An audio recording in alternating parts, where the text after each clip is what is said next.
행복을 향한 나의 눈이 번쩍, 지혜를 향한 나의 귀가 번쩍, 세상을 향한 나의 마음을 활짝 열리게 해준 신부님의 토요특강. 참미수님, 한국의 이해 제2강입니다. 지난 시간에는 여러분들한테 우리나라 면적 크기에 대한 말씀을 드렸습니다. 그리고 지리적인 어떤 핸디캡 아주 열악하죠. 중국에 붙어 있고 러시아에 붙어 있고 그것도 모자라갖고 나라가 반으로 갈라져 갖고 서로 으르렁거리면서, 요즘은 정말 으르렁거린다는 말이 맞을 것 같아요. 조금 화해 제스처를, 이게 진보 세력이 정권을 잡았을 때, 나만 얘기하는 겁니다. 진보 세력이 정권을 잡을 땐 북한하고 화해 몸짓이 많았어요. 그러나 보수 정권이 잡을 때는 서로 대치 국면이 있습니다. 가만히 생각해 보세요. 김대중 대통령, 노무현 대통령, 문재인 대통령, 거꾸로 박근혜 대통령, 이명박 대통령, 박근혜 대통령, 그리고 지금 윤석열 대통령. 그게 극명하죠. 아주 그냥 확실하게 보이시죠, 여러분들. 그래서 우리 반도 국가의 특성에 대한 말씀을 한 번 더 드리긴 드리겠지만은, 우리나라 면적 규모에 얼마나 어렵고 슬픈 상황에 놓여 있는 면적을 갖고 있는가, 지리적 특성을 갖고 있는가에 대한 말씀을 드렸습니다. 이제 또 대한민국을 이해하기 위해서는 지금 GDP, 국내 총생산을 좀 알아야 돼요. GDP는 영어 잠깐 좀 쓰겠습니다. Gross Domestic Product. 그러니까 domestic은 이렇게 한 지역 안을 말하는 겁니다. 한 지역 안에 총생산을 얘기하는 겁니다. 내국인, 외국인과 상관없이 대한민국 국경 내에서 이루어지는 생산활동을 모두 포함합니다. 2015년 기준으로 보면은 세계 11위에 올라 있고, 지금은 12위에 올라져 있습니다. 이 뭐 밀린 거는 우리나라가 경제 성장을 안 해서 그러는 게 아니고, 인구가 많은 나라들이 이렇게 밀고 들어와서 이제 그런 거 있습니다. 설명을 또 드리겠습니다. GNP는 지금 잘 안 써요. GNP는 잘 안 씁니다. 국민 총생산을 의미합니다. 지금 거주하고 있는 나라에 상관없이, 국내든 국외든 상관없이 대한민국 국민이 생산한 생산활동을 모두 포함하는 개념입니다. 우리나라 중국 공장에도 가 있고, 인도 공장도 가 있고, 베트남 공장도 가 있고, 그다음에 미국 공장도 가 있고, 모든 생산을 GNP라고 그럽니다. 그런데 1994년부터 GNP 지수를 더 이상 공개하지 않고 있어요. 왜 그러냐 하면은 그 기업에서 생산하는 돈까지 한국은행이 다 찾아내기가 쉽지가 않아요. 그래서 이제 GNP라는 개념은 잘 쓰지 않습니다. 이제 GNI라는 개념을 좀 많이 써요.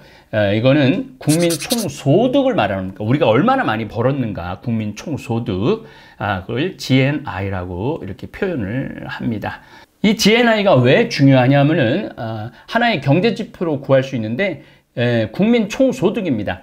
총소득을 인구수로 나누면은 뭐가 나오느냐면 1인당 국민 소득이 나옵니다. 그래서 GDP를 가장 많이 씁니다. GDP를 가장 많이 쓰고, 그 다음에 국민 1인당 국민 소득도 아주 중요한 지표 중에 하나죠.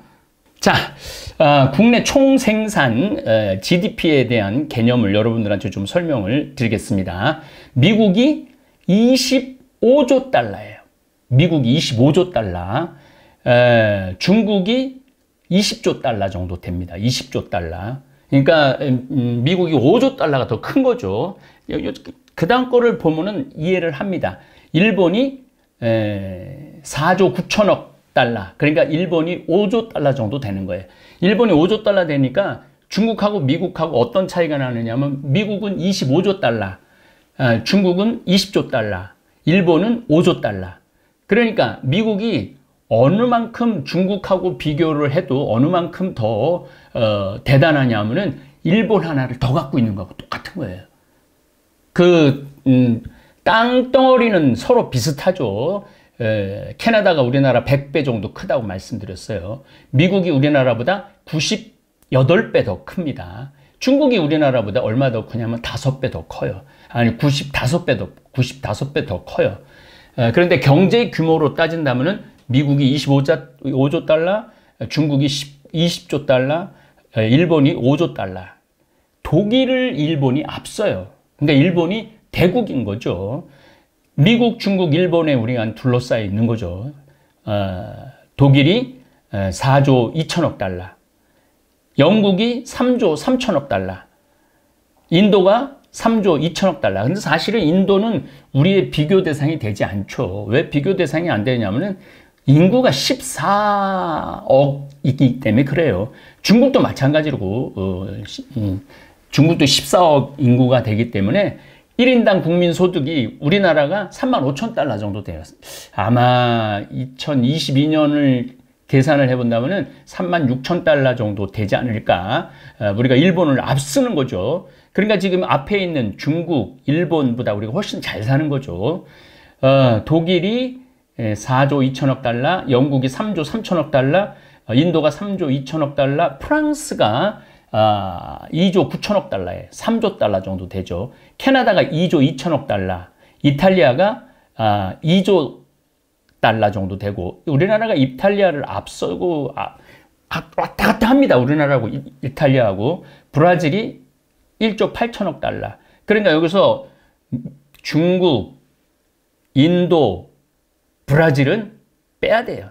그 다음에 러시아가 1조 8천억 달러, 우리나라가 1조 8천억 달러로 세계 12위입니다. 우리 밑으로 호주가 1조 7천억 달러, 이란이 1조 7천억 달러, 스페인이 1조 4천억 달러. 스페인, 호주가 우리보다 경제 규모가 또 작은 거죠. 그래서 요거는 국제통화기금 기준으로 2022년 4월 추정치입니다. 그래서 우리나라가 이 조그만 나라가 얼마나 어마어마한 힘을 지금 발휘하고 있는지 여러분들 잘 이해하실 겁니다. 자, 1인당 국민 소득에 대해서 좀 살펴보고 싶습니다. 이게 여러분들 굉장히 이런 순위가 복잡한데 저하고 공부해 나가면서 하나하나 아주 쉽게 제가 중간중간에 설명을 드리겠습니다. 1인당 국민 소득 순위 1위가 미국이 아닙니다. 룩셈부르크입니다. 룩셈부르크가 13만 5천 달러. 그러니까 연간 1인당 국민 소득이 13만 5천 달러입니다.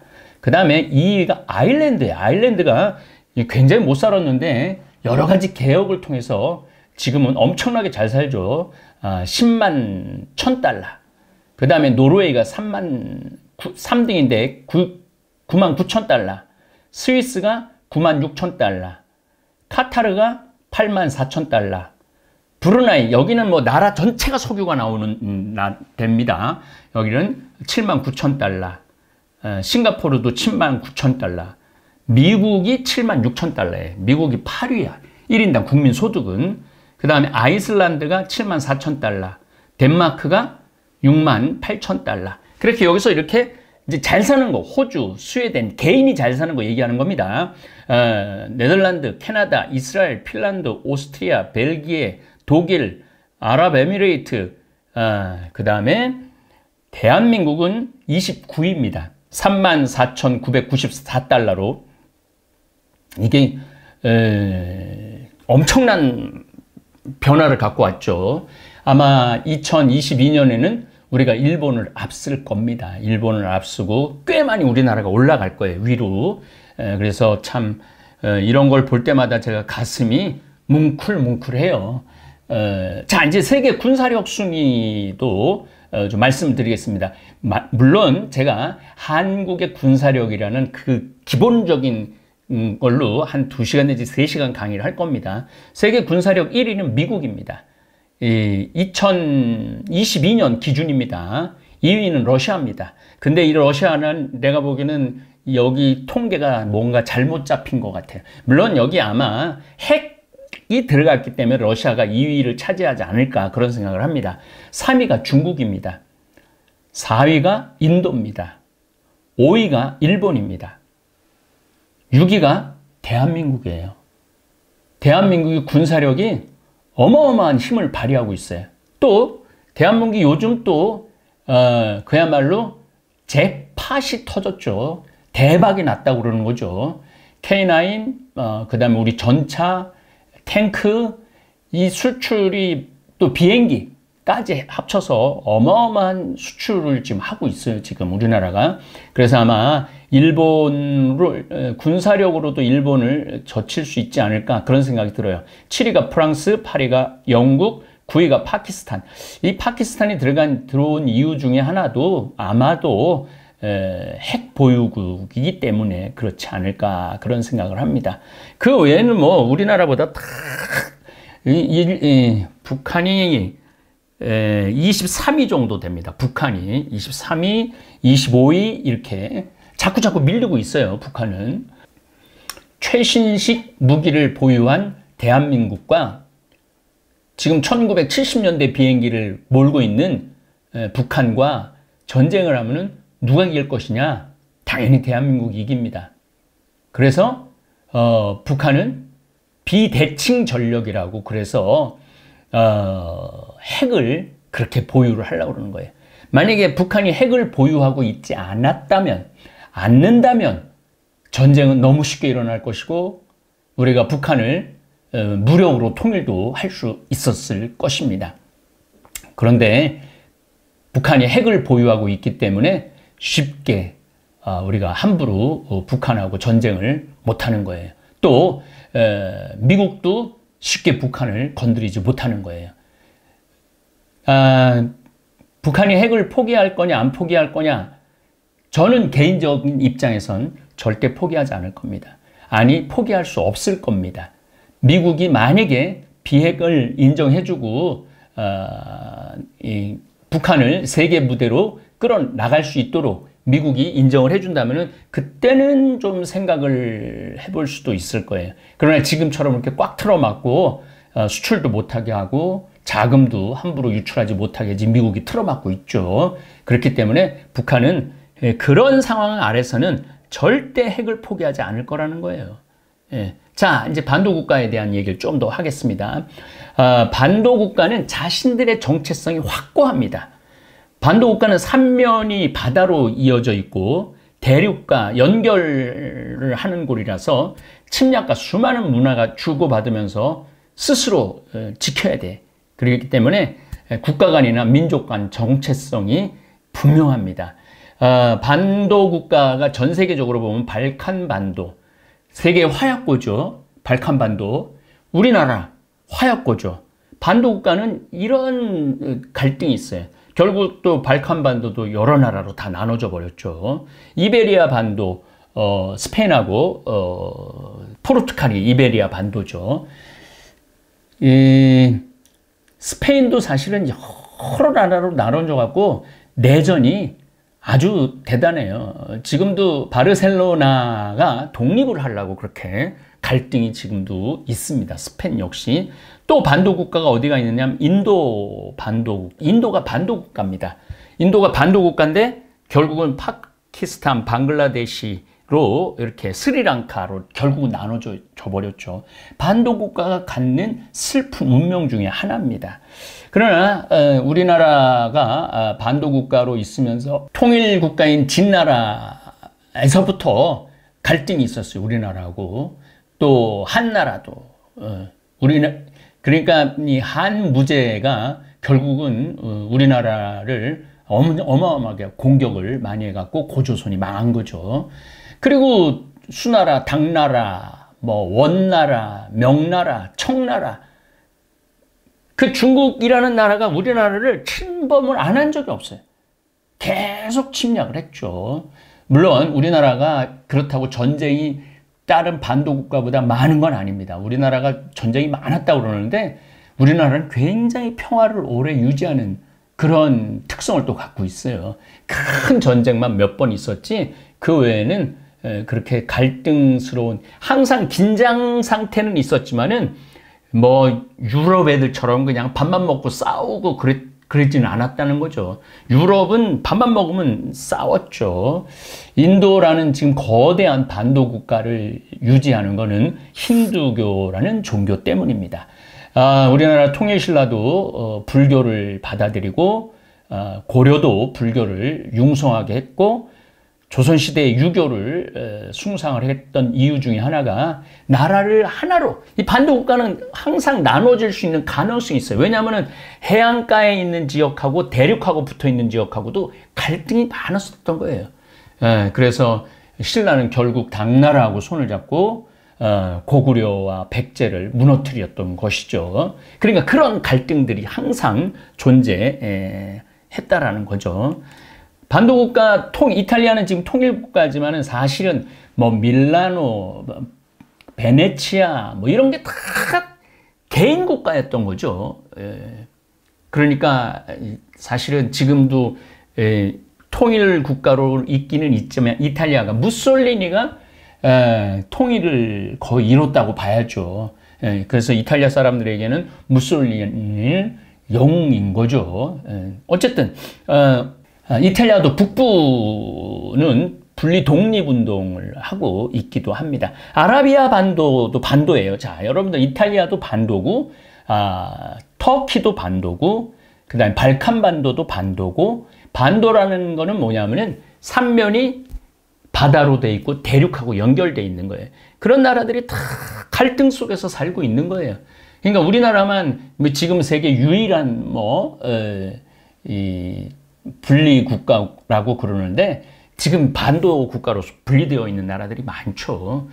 그렇지만 그들은 서로 교류를 하지만은 우리만 지금 남북한이 대치를 하고 있다. 그게 좀 다른 거죠.